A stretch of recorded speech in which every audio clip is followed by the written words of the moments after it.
Bonjour et bienvenue dans l'invité de l'économie. Je reçois aujourd'hui deux jeunes agriculteurs qui ont fait le buzz en décembre dernier avec une vidéo dont le sujet est pourtant peu réjouissant, car il s'agit du suicide des agriculteurs. Bonjour à vous, Guillaume Olivier, et bonjour à vous, Jean-Marcel Buat.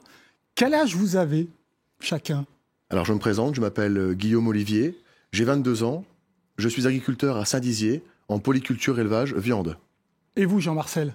Alors moi j'ai 26 ans, donc je suis également agriculteur, donc polyculture élevage, donc du lait et des céréales. Fils d'agriculteurs tous les deux ou pas ? Tous les deux, oui. Oui, tous les deux, oui. D'accord. Alors donc en décembre, je l'ai dit, vous avez réalisé, produit même une vidéo dans laquelle vous jouez, vous Jean-Marcel, Oui. Et qui raconte cette histoire d'un jeune agriculteur qui avait un rêve de devenir agriculteur et qui finalement se termine en cauchemar puisqu'il se suicide. Pourquoi cette initiative ? Alors pourquoi cette initiative ? Pourquoi ou pourquoi pas plutôt ? C'est vraiment un sujet d'actualité. Tous les 2 jours, nous avons un de nos confrères qui passe à l'acte malheureusement, au vu de la crise agricole qui touche la France aujourd'hui. Donc plutôt pourquoi pas ? Je retourne vraiment à la question. Vous avez le sentiment qu'on n'en parle pas assez, c'est ça, tous les deux ? C'est un sujet tabou dans la profession. On en parle Dans très la peu. profession Oui. et au sein des Français, est-ce que vous pensez que c'est tabou aussi ? Entre nous, c'est sûr que c'est un sujet tabou, on n'en parlera pas entre nous. Les syndicats eux-mêmes n'en parlent pas du tout. Les syndicats font l'autruche depuis plusieurs années. C'est pas d'hier ce souci. Et au niveau de la population française, on n'en parle pas trop. Alors, comment a été reçue cette vidéo, ne serait-ce qu'au sein de vos syndicats ? Vous êtes syndicalistes tous les deux. Oui. Vas-y, prends. Au niveau des syndicats lui-même, notre syndicat n'a pas du tout accepté cette vidéo. Ah oui. La peur, justement, c'est un sujet tabou.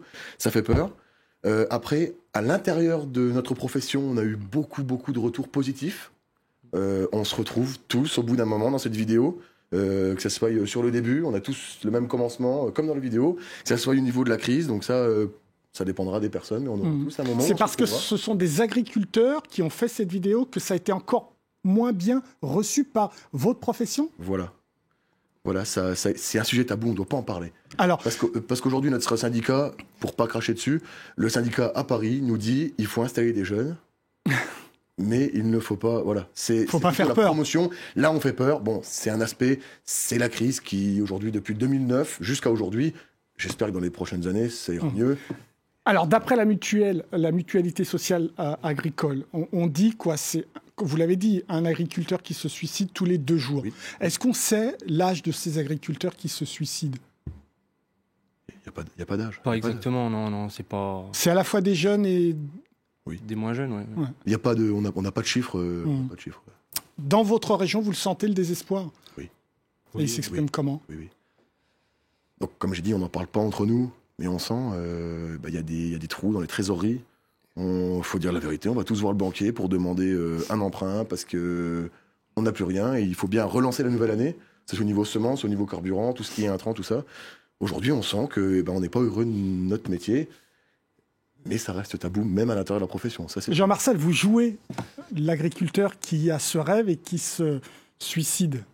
Oui. Ça a été dur ? Oui, ça a été dur parce que faut se mettre en condition et on avait pour but de vraiment faire très peu, voire pas d'erreur sur cette vidéo parce que c'est un sujet qui est, comme il a dit, extrêmement tabou.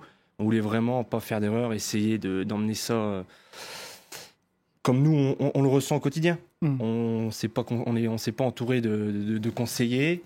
Voilà, on a fait les choses comme nous on pense les avoir vues autour de nous, quoi. Vous avez peur, vous ?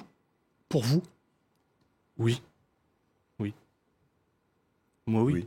La question qui est revenue d'autres médias, c'est est-ce qu'on ferait aujourd'hui la démarche de s'installer ? Et pour beaucoup, ce serait non. On ne prendrait pas le risque. Parce qu'aujourd'hui, on est rentré dans un système et puis j'espère on en sortira, mais aujourd'hui, on est dans un système et puis on se sent bloqué. Guillaume et Jean-Marcel, à un moment dans cette vidéo, vous êtes prêts à abandonner, enfin le rôle que vous jouez, vous êtes prêts à abandonner. Aujourd'hui, c'est le cas aussi ? Moi, personnellement, Ouais. non, c'est pas le cas. Mais D'accord. je reste optimiste, bien entendu, mais il y a aussi dans le personnage de la fiction où il est prêt à abandonner. Et là, intervient la pression familiale, que le papa ne comprend pas. Et donc ça, c'est aussi quelque chose dont on ne parle pas assez, la pression familiale. Et donc je pense que dans cette fiction, ou même dans des cas où qu'on connaît, enfin des collègues et tout, les gens passent à l'acte aussi à cause de ce problème. C'est pas possible d'abandonner une terre que vos papas, vos grands-parents ont eue. Voilà. C'est un outil de travail que notre père nous a légué, que notre grand-père avait travaillé pour obtenir cet outil de travail. Et aujourd'hui, dire à nos ancêtres que ça serait mieux de lâcher la corde avant qu'elle nous blesse les mains, pour eux, c'est totalement incompréhensible. Parce que eux ont eu de très très bonnes années. Du coup, ils ont du mal à comprendre ce qu'aujourd'hui, nous, on va ressentir réellement. Alors, qu'est-ce que vous ressentez aujourd'hui tous les deux ? Est-ce que c'est indiscret, vous demandez vos revenus ? Non, moi, j'ai pas peur de le dire. Si je me tire 350 € par mois, c'est un grand maximum. Je remercie ma compagne qui me fait vivre, elle me nourrit, j'ai pas peur de le dire. Pour combien d'heures de travail ? Ça va dépendre des jours, mais on va tourner entre 10 et 15 heures. 354 €, c'est le chiffre que donne la mutualité. Voilà. Un exploitant sur 3. C'est votre cas, Jean-Marcel ? Moi, cette année, c'était encore pire que Guillaume. Moi, je ne me suis pas versé de salaire. Donc, moi, c'est 0. Donc, pour que mon exploitation vive un petit peu, essayer de pas amplifier le phénomène. Donc, alors, qu'est-ce qui vous fait vivre aujourd'hui concrètement ? Moi, concrètement, c'est comme l'a dit mon collègue. Moi, c'est ma compagne qui a un boulot extérieur et puis qui me permet aujourd'hui de vivre, quoi. À l'époque de nos grands-parents, il était impossible que la compagne travaille à l'extérieur. Il y avait beaucoup de boulot. Du coup, le couple travaillait sur l'exploitation familiale. Aujourd'hui, chance, on a rencontré des femmes qui travaillent à l'extérieur pour nous nourrir. Il faut dire, c'est vraiment très très dur de le dire. Ma femme me fait vivre et ça, c'est quelque chose qu'on peut pas. C'est difficile de le dire. Qu'est-ce qu'on pourrait améliorer là tout de suite ? On est en campagne électorale, c'est le moment, pour faire en sorte que l'année prochaine, ce ne soit pas 354 € par mois, quoi. On n'a qu'à baisser les charges déjà.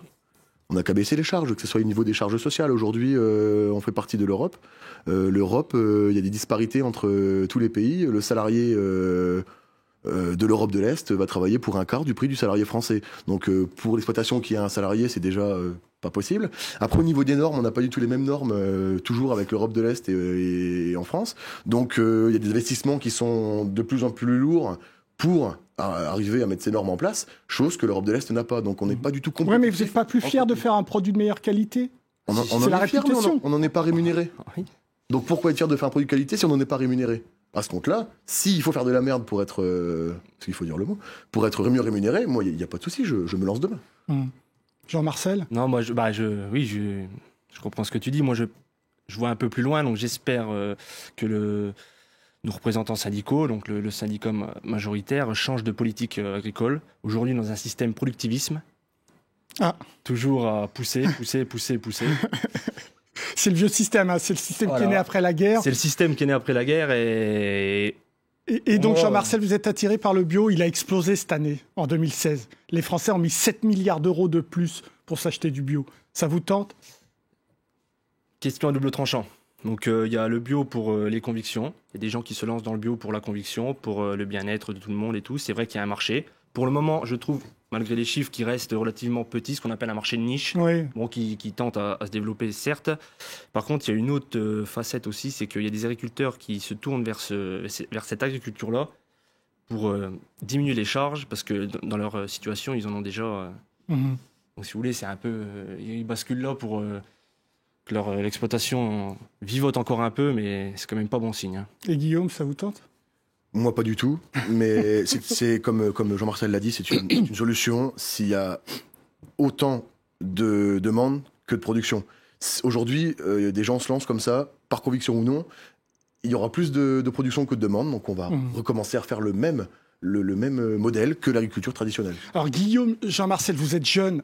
Est-ce qu'il y a des idées nouvelles que vos aînés, vos syndicats ne peuvent pas mettre en place, que vous pourriez mettre en place ? Est-ce que, par exemple, mutualiser vos moyens, travailler ensemble, est-ce qu'il y a des idées que vous avez et qui ne passent pas en haut par vos syndicats ? Aujourd'hui, on peut déjà baisser les charges avec des choses nouvelles, comme s'associer entre plusieurs fermes. Voilà. La création de CUMA, ça c'est des choses... si on est convaincu par ce système, oui, on peut baisser nos charges. Après, toutes les fermes ne peuvent pas se permettre de passer à ce système. Que ce soit au niveau de la proximité du voisin, que ce soit au niveau du mélange des comptes, parce que dans tous les cas, c'est vraiment une association, donc c'est un peu plus compliqué. Après, je ne sais pas si Jean-Marcel, tu as quelque chose à rajouter. Moi, je reviendrai quand même sur la chose primordiale qui me choque, c'est qu'on n'arrive pas à être rémunéré à hauteur de notre travail, et il y a de la place pour tout le monde. Et pourtant, il y a de moins en moins d'agriculteurs. Oui, mais on a l'impression que la marge, elle part... 3 millions en moins depuis 1945 jusqu'aux années 2000. Ah oui, bah oui, là, c'est... Au niveau de la population française, en pourcentage, par rapport à ce que nos grands-parents connaissaient, c'est vrai, comme vous dites, c'est ces chiffres. Mais qui se fait de l'argent alors sur vous, quoi? Parce que vous êtes indispensable, il n'y a pas de nourriture sans vous. Alors, on est indispensable, comme vous dites, au niveau de la nourriture, mais on est aussi indispensable au niveau de l'économie. Aujourd'hui, un agriculteur, en moyenne, fait vivre 7 personnes autour de lui. On est aussi indispensable au niveau de l'entretien du territoire. Mais si demain, les paysages, s'il n'y a plus d'agriculture en France, ça va être une catastrophe. On ne voudra plus sortir de chez nous parce que ça sera moche, il faut le dire. Aujourd'hui, on cultive les champs, on entretient toute cette terre. Et comme je l'ai dit, il y a toujours 7 personnes qui travaillent autour de nous. Donc, au niveau économie, même si nous-mêmes, on n'est pas grand-chose aux yeux de la population, derrière nous, il y a quand même 7 personnes, et ce sera qu'un enchaînement de toute façon.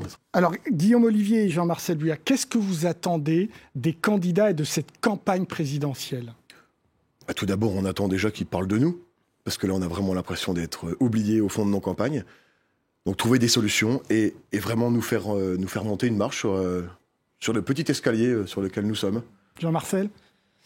Donc pareil, donc déjà qui parle de nous, et puis clairement qui se tourne et qui se projette, parce que nous on est là pour travailler, on est d'accord, qu'on se mette d'accord sur une agriculture nouvelle, qu'on change de système, parce que ce système-là, moi je le répète, de productivisme, il est périmé, on est à bout, donc il faut changer, et changer du bon côté, j'espère qu'ils prendront les bonnes décisions. Merci Guillaume Olivier, merci Jean-Marcel Buat pour vos réponses. L'invité de l'économie, c'est terminé, mais comme d'habitude, vous pouvez retrouver